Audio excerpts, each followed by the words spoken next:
Welcome to Off Topic with Mike and JD. I'm JD. And I'm Mike. And welcome to our show. So today we're going to be talking about the movie Tenet. It's basically the only movie that's been released to theaters recently. And now, so for the first five minutes or so, we're going to keep this spoiler free.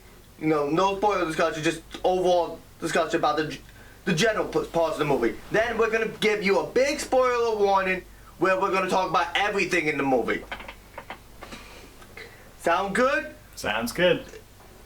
Great you responded, because our audience can't respond to that.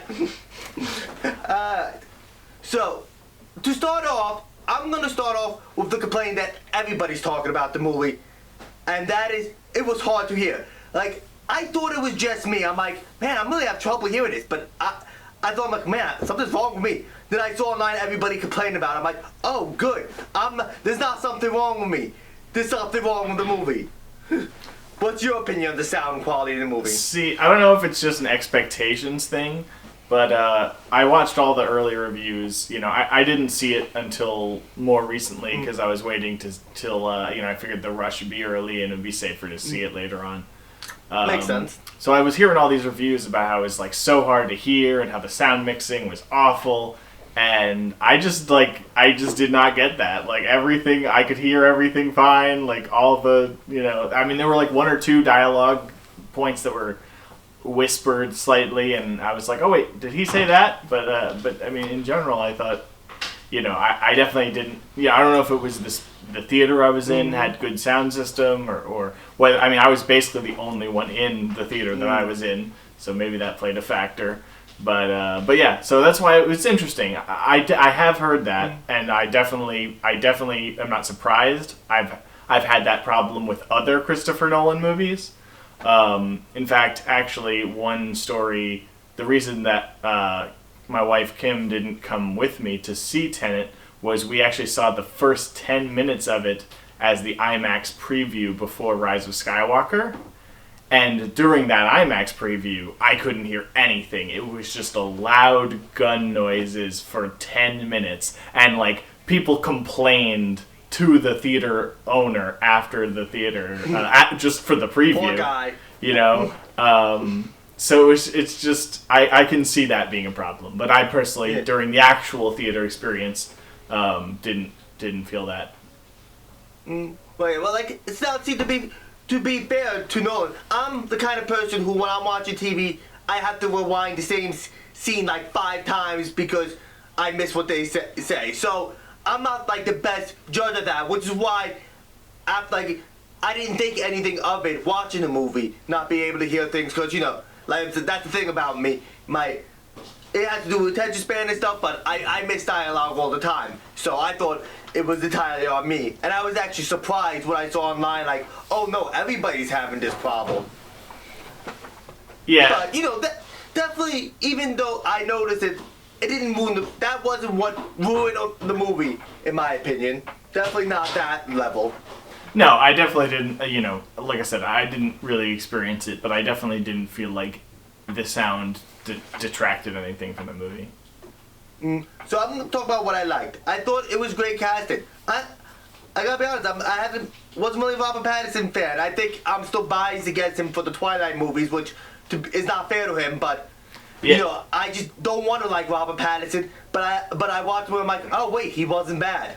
Yeah, I stopped doubting Robert Pattinson after The Lighthouse, because he was just so phenomenal in, I don't know if you've seen the movie The Lighthouse. No, I haven't. See, I haven't seen most. I've heard he's been great in indie films. Like I said, I have been unfairly judging him based on the Twilight films.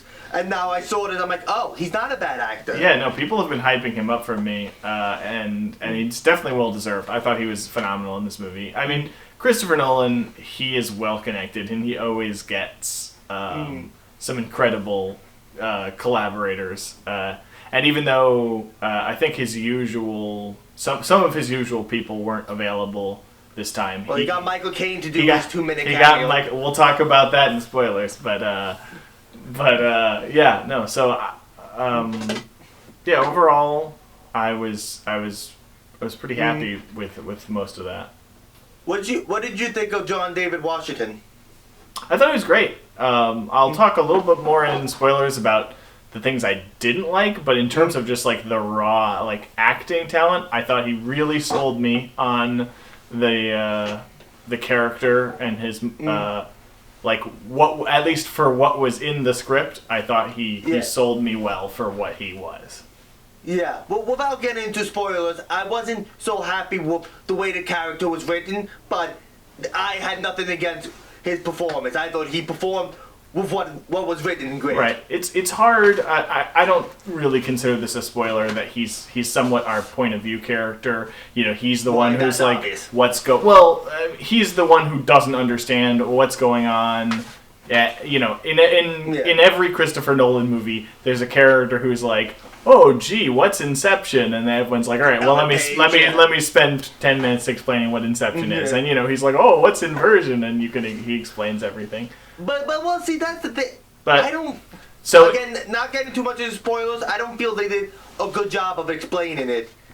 But I'll get into more on that. Yeah, during spoilers. But I think it's hard. But overall, I think it's hard to be that Ellen Page type character where, you know, you're supposed to be the surrogate for the audience, so you can't have too much going on your own. Otherwise, you kind of lose that role. That's fair. That's a fair point. I thought the action scenes were great. Oh my goodness, really it was incredible. I mean, like just some of the stuff, and you know, in classic Nolan fashion, like very little special effects. I mean, a lot of special effects, but minimal use of CGI. Mostly practical. Yeah, it's incredible. Special effects. Practical, absolutely. Like, that explosion, that was a real explosion. Obviously contained, but it wasn't made with computers. Yeah, no, this was a very technically impressive movie. No, like definitely impressive. Like and impressive, like and in ways that you don't usually see anymore. Like it's not impressive that look at this giant spaceship they made CGI, which is still extremely impressive, but it's impressive like, wow, just look how well coordinated all the stunts are here to look awesome. It's a very pretty movie, and you know, I'm definitely going to pick it up on 4K when eventually it comes out. I thought I was actually going to be my first viewing was at home, but I'm glad I actually was able to get out to the theater. Well, I do see why he was so adamant about releasing this in theaters. It's definitely a movie that's meant to be seen in theaters. It is, and on the business side of it, I think, you know, he should be very proud of how it did. I mean, there's all this talk about how Tenet was like a disaster or a bomb or whatever, but you can't really judge it on pre-COVID standards. Like the fact that it made like 300, you know, I think it was like $300 million, like during the height of a you know, worldwide pandemic. That the fact is, it's like the fact I can't in good conscience recommend somebody goes out to a movie theater unless, you know, you feel very safe. We had that conversation, but the fact that I even considered, you know, do I go see this movie or not? You know, there are very few. You know, I mean, Bill and Ted 3. I look forward to seeing that, but I was, if that was theater only, I would just be like, sorry, you know, So I think that speaks volumes to this movie's credit. And sorry. Wait, that's a good point, but you could also say the opposite, that it was the only movie playing, and everybody, because you know, if we look at realistic, not everybody's taking this as seriously as people like you and me. Also, people wanted to go to the movies, and that was their only option. I don't know. Well, if what I'm saying is more accurate, what you're saying more accurate, I'm just saying you could look at it both ways, though. That it had no competition. I see your point, but it's definitely not a 4-quadrant film by any means. So, you know, there are the people who wanted to see, you know, Boss Baby 2, like, you know, it's not necessarily for them. So I think that's true. I think you have to kind of grade it on the scale of people who would have seen a Christopher Nolan movie, because at this point you know what you're getting when you get a Christopher Nolan movie, which is half the fun. You're like, yes, this is what it's like. Quentin Tarantino, like Christopher Nolan has his own style, and when you walk into a Christopher Nolan film, you're like, this is what's going to happen. They're going to be wearing nice suits. They're going to be you're not going to understand half of what's happening. Exactly. There's going to be some time weird shenanigans. So All right. So is there anything else you want to say about the general film, or do you want to get into the spoiler discussion? I thought the score worked really well for me. I mean, it definitely wasn't like. Well, that's a given with a Nolan movie, in my opinion. Yeah, no, that's fair. That's fair. I think the score was very good for what it is. It took me a while to acclimate to it because it is slightly different than, his other film scores, but it did a very good job building tension and stuff like that. But which I feel his score always does. Like Interstellar, a movie that I wasn't crazy about, but the score was great, like keeping the tension up. I agree. Yeah. So that's just a great style of his. All right, so. All right, are we ready for spoilers? I think so. So. All right. Spoiler alert! Spoiler. Okay, so now we can discuss everything about the movie. All right. First of all, I didn't even notice it in the film, but it's weird that the protagonist has no name. Like, I'll be honest, I didn't notice that until I saw online, but I'm like, oh wow, they never gave him a name. No, that was actually one of the first things I heard about it because I watched Chris Stuckman's review of Tenet as soon as it was posted. Well, yeah, and he mentioned nothing about this movie going in. Sorry, we're talking over each other. He mentioned. Yeah, sorry. Sorry, you talk. No, you go. I go. Okay. I basically knew nothing about this movie. I knew it was a Christopher Nolan movie, and that was pretty much it. So, but to be fair, knowing it's a Christopher Nolan movie does tell you more than the average director would tell you. Yeah. But that's all I really knew about it going in. Now you say what you were saying. Oh, I was gonna say that I knew from the beginning that the main character didn't have a name, and that kind of bothered me right off the gate. That he just is a nameless character. I get that was like a stylistic choice, but I think my main stylistic doesn't mean good. My main criticism of the film is just that like he's just a guy, and I mean that's fine, but I feel like if you look at a movie like Inception, which is one of my all-time favorite movies, it's definitely up there. The character of Cobb really grounds the entire film. Like, obviously, I'm a sucker for cool sci-fi premises. Hold on.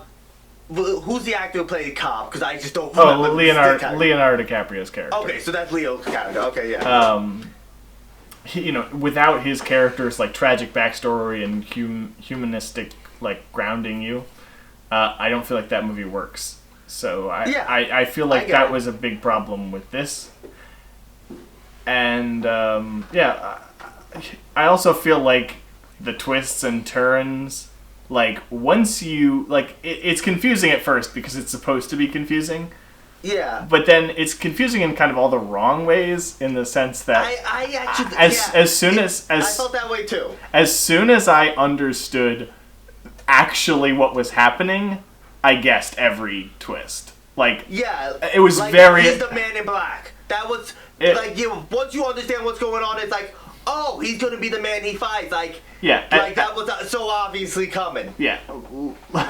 Like 90% of the twists, as soon like I said, as soon as like about 45 minutes in, you like get what's happening. I'd say maybe a little later, maybe like an hour in, you understand the concept of how inversion works and what's happening, and then immediately I'm like, yeah, he was definitely the guy in black. Yeah, that was so obviously coming. And it like by the time they finally revealed it, it lost all of its impact. Like it was kind of like they waited too long to do it. Like that was a twist they needed to reveal sooner to catch you off guard.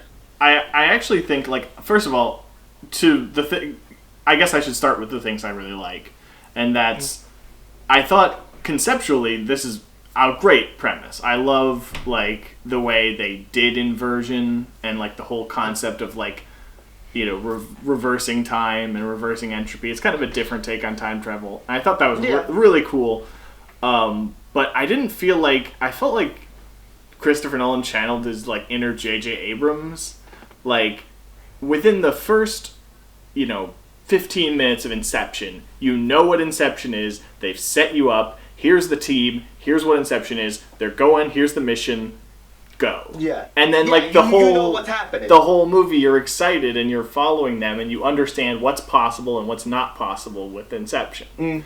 With Inversion, I feel like he plays so coy. It's like a J.J. Abrams mystery box that I'm like, if you would have just straight up given me everything from the beginning, I actually feel like I would have enjoyed the movie more. Yeah, like you don't want to overdo the exposition, but like he does like almost no exposition. Like I was just shocked about how quickly it just dived right into it. It's like, oh, she just goes to the protagonist. Time travel is a thing. And he's like, okay, so now I'm gonna find out where these bullets came from. And it's like, wait, what? You're not like gonna take that in. You're not gonna ask more about it. You're just gonna accept.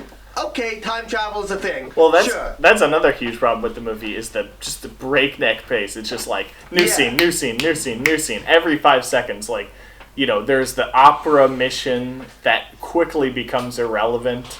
Like, it doesn't have anything to do with anything. And then he's being tortured. But they tried to make it relevant, which was even weirder. And then and then like that was even worse. I felt that we're tying it back to it, kind of, sort of, and I'm like. You made it even worse. Like, I just felt like we just jumped all around. It was just like... It almost felt like a video game at times, because it was just like, next, here's the mission. Like, during this mission, we have to break into this place to find this reverse bullet dealer. And then, like, now during this mission, we have to break into this highly guarded, like, painting museum. Like, it just felt like a series of... I need to do this to get my next quest. Like, I do like the video game comparison, because I'm doing this just to get my next mission. Like, it's not like a singular drive. And you don't get, like, that solid mission until, like, halfway through the movie. Oh, okay, he's got to stop this guy from getting the code. Right. Like that's not till halfway through the movie when he's doing all these other random missions that it's like when he's trying to steal that painting, it's like, is this even going to help his main goal? Right, exactly. And I just like, but by the end, you know, like I can see a good movie inside this movie, and I didn't hate the movie. I didn't hate it either. I'll give you my final score at the end of this, but I just felt like at the end, you know, when there's this big war going on between, you know, inverted people and uninverted people, and people are like reverse exploding buildings at the same time. Which that's cool to watch. It was so cool. I'm just like, this should have been the whole movie. I'm just like, give me like a 5-minute text crawl if you have to, and just tell me what's going on, and then just have this, like a war between the past and future. That's the coolest thing. The best part of the movie is like hidden at the end. Yeah. And the one thing I still don't understand is, how do you use inverted bullets when you're not inverted? Well, I mean, I have many questions. Well, that was my biggest question. It's like, oh, these are inverted bullets. I'm like, but what are, like, I can easily wrap my head around inverting a person. That, to me, wasn't like, okay, I mean, obviously science fiction, but like, I get how the movement, everything works. It's the inverted of the objects that I'm just like, what? Yeah, I mean, it wasn't very clear, like, how contained the inversion was. Like, it was very weird what it reversed and what it didn't reverse. Yeah. I thought the scene where he first gets inverted and, like, he's, like, all disoriented and stuff, I thought that was really cool. I thought he learned to drive a car backwards, like, really well, really fast. I don't know if he... Yeah, he's a little too in general, the protagonist is too perfect at times, I feel. What I wish would have been is that he was an agent of Tenet from the beginning, because what I thought I was getting when I walked into this movie was sort of like a Wanted situation, where it's like, oh, I use the powers of inversion to like do all this crazy stuff that I couldn't normally do. Like I can like, you know, curve my bullets and like do insane backflips and things that I normally wouldn't be able to do because of this inversion power. But like, it's hard to really do anything with inversion. It's just like, okay, you can kind of time travel, which is obviously useful, but it's interesting how, like, it kind of gives the impression that the future is written by their time travel rules, because despite how often they time travel, they don't change anything. It is. I did love that. One of my favorite things. If you ever seen the movie 12 Monkeys, it's a similar idea. Like, I loved that when he was driving along the freeway, he saw his own crashed car, and his own crashed car uncrashed. So it's like, it's clear, there's not multiple dimensions. He's not altering the past in a sense. He is literally just living out this timeline in which a backwards thing happened. Yeah. So I thought that was awesome. But if I can, play around the rules, kind of weird also at times. Yeah. Well, it was like when he's like, when did he start bleeding? Because then he gets unstabbed, and he's not bleeding anymore. But like, wait, when exactly did he just randomly start bleeding? Yeah, that was just... and then they make this big deal about being shot with an inverted bullet. They're like, I still don't get what that means. They're like, oh, thank goodness you weren't shot with an inverted bullet, because he almost gets hit during the opening sequence. Yeah. Thank goodness you weren't hit with this inverted bullet. And it's like, why? Isn't it? I mean, it's just a regular bullet, except it's moving backwards. I mean, other than that, just being shot hurts. Like, I don't get why an inverted bullet is any more painful than a regular bullet. And that was the thing. When she got shot, she got shot with an inverted bullet, so we got her like... I had no idea what was going on there. I did not understand why. We had to send her back, because that would save her for whatever reason. Well, then I thought it was like, maybe if you reverse her, she'll like heal, she'll like unbleed, she'll bleed back in, like. That wasn't. But apparently that didn't happen. So no, but because she still had the scar from it, so it was like, what? It was very unclear. I think they should have just been a little more forthright with the rules. I know exposition is boring, but they really gotta. In a movie like that, it's absolutely imperative. But I will tell you my biggest pet peeve as a science fiction nerd, and that's just the cavalier way that they brush over the grandfather paradox. So at one point in the movie, like, obviously you find out the big twist, which is an awesome premise, that this algorithm, the MacGuffin of the movie, flips time on its head, basically reverses the direction of time for everything. So that's cool. That's a cool premise. But then they're like, oh wait, but you're killing all the people in the past, so how is there a future? And they're like, they bring up the grandfather paradox, and then the protagonist asks, his friend, I'm forgetting the name of his character. Robert Pattinson's character. I just don't find an actor's But name. he asks him, what's the solution to the grandfather paradox? And he says, there's no solution. It's a paradox. And I get it, but also, you have literal time travel. Like, you're telling me that over the course of all of these years of time traveling and doing all this crazy stuff, you couldn't take 5 minutes to, like, take a rat back in time and kill the rat's father and see what happens to the rat? Like, it's not a mystery. Like, you can physically do this experiment and see what happens. Well, see, that's my thing about all science fiction. Like, not even just time travel. Like, when someone gets superpowers and they don't know their limits of their powers, I'm like, how do you not, like, try out, like, what happens if I do this with my power? Like, how do you not try out every scenario you could think of, like, with your powers? Well, especially... I can tell you, if I got superpowers, I'm going to see, okay, well, what if I do this and this at the same... Like, I would try out everything. Well, it's just the fact that how well... Like, this isn't like a teenager who jumps off of a tall building to test his web shooters. This is like a multifaceted army of incredibly wealthy individuals who are planning to kill off all of humanity. They should take the time to figure this out if it will kill them too. But so it's like, well, maybe it won't kill us. But I mean, the whole concept of like the future fighting the past, I think, was the strongest part of this movie, and also Kenneth Branagh's character. I mean, he made me uncomfortable, but like in a good way, in the sense that like I thought he was an incredibly good character. I really liked that he was the linchpin, and he was like thought he was a god, and he was like, I'm dying, so I'm going to take all of time and space with me. Like, felt like an episode. It was interesting when they tried to use, what about your child? And he's like, I just regret having a child in the first place. Exactly. Although I was a little confused why they needed him. Like, I get that so they sent the algorithm back in time, right? Yeah. So they sent the algorithm back in time, but it still exists throughout time. It's not like it's gone from the future. When you invert something, it doesn't disappear.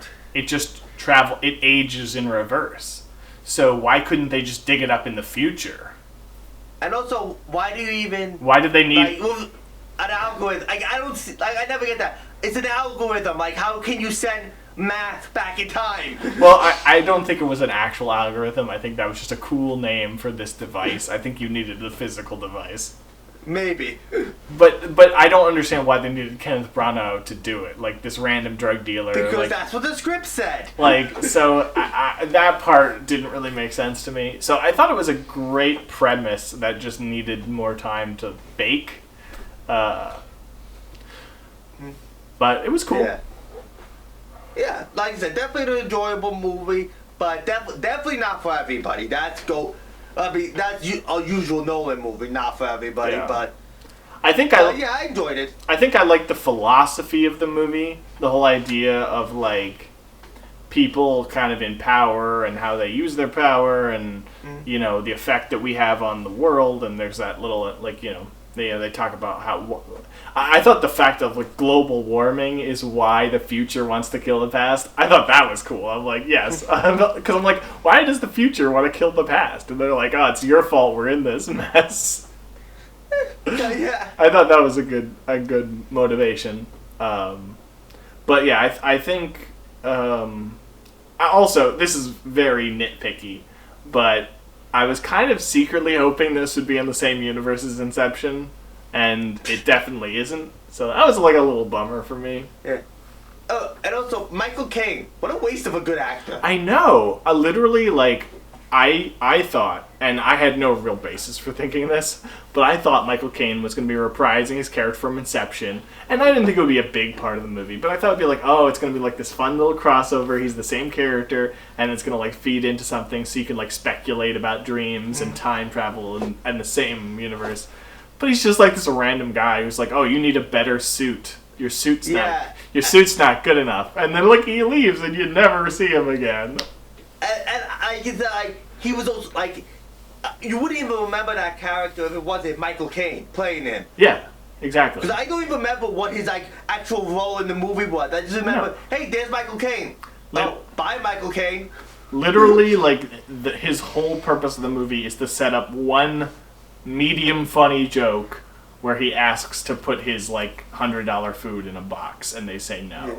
Like, that's, like, the whole... And to take a shot at Men's Warehouse, saying that your suit's not good enough. Like... yeah. Like, if it wasn't Michael Caine in that scene, they would have cut it from the movie. Yes, 100%. So, but what a way... Like, I get that he probably only had limited availability, but you could have done something in the same amount of time and just make it more interesting or meaningful. Like you said, if they made him the same character, at least... Oh, well, at least there's a meaning behind the scene. Right.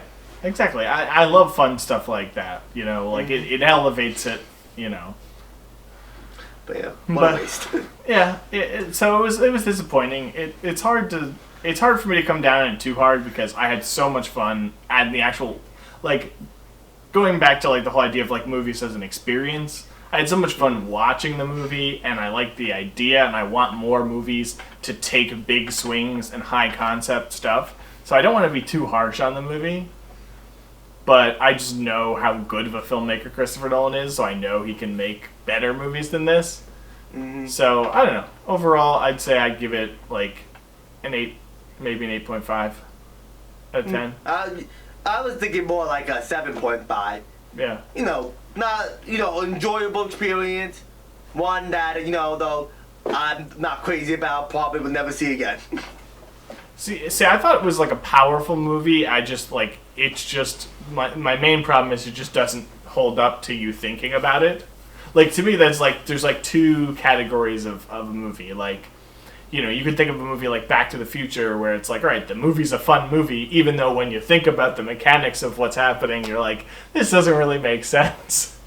But also it was supposed to be a comedy movie, so like, right. I give comedy movies more leeway in, you're not explaining your side because, you're just trying to be funny. Right, exactly. So I think, as an experience, I lost feed. I lost picture. Automatically Oh yeah, I filled up my memory card. Anyway, but This is what happens when we talk too much. yeah, I was gonna say we've gone way over. I cleared off half an hour. And my phone even. Your phone is decided mode. your phone is signaling to us that it's time to wrap it up. So okay, so you'd give it. So final thoughts. I give it an 8.5. Basically on my. I give it 7.5. We both enjoyed it though. Yeah, on a letter grade, I'd give it like an A-. You'd probably give it like a B. Oh, C plus. Oh, C plus. Okay. Well, that's what a 75 out of 10 is. Is a C. It's a C plus. Yeah, see, that's why I have a hard time with like I don't like numerical scales. I give it a B plus A-. Well. Anyway, Alright, so thanks for listening to us ramble about Tenet. I'm still JD. And I'm still Mike. And this was Off Topic with Mike and JD. Tune in next time.